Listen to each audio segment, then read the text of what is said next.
On aide tous celles et ceux qui souhaitent développer et distribuer un podcast à le faire. Donc tous ceux qui veulent se lancer sur le podcast sont les bienvenus sur Ocha. Mais on aide aussi ceux qui souhaitent développer l'audience, ceux qui ont déjà un podcast existant et qui souhaitent développer leur audience.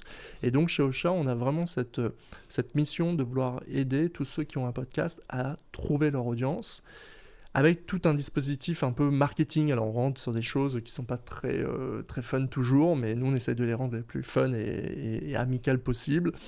Et donc tu as des dispositifs sur, par exemple, une des fonctionnalités qu'on a développées chez Ocha, c'est de t'aider à pouvoir être plus visible sur les applications comme Apple Podcast et Spotify. Aujourd'hui, tu as des millions de personnes qui chaque jour utilisent ces applications-là. Et la question, c'est, tu as aussi des millions de personnes qui utilisent ces applications-là pour trouver de nouveaux podcasts à écouter.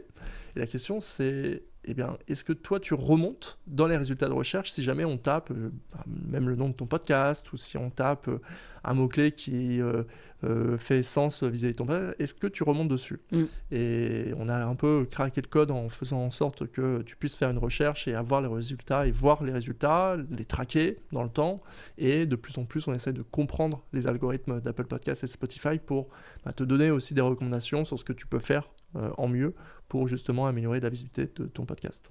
C'est vrai que ça, j'y ai jamais pensé, mais c'est du SEO 8.0. Enfin, je ne saurais même pas dire quelle version c'est. Enfin, peu importe, mais en tout cas, c'est un peu le référencement effectivement du podcast sur les plateformes, et qui nécessite absolument, j'imagine, le même accompagnement et l'expertise que vous avez, que d'autres ont dû avoir avec Google, quoi.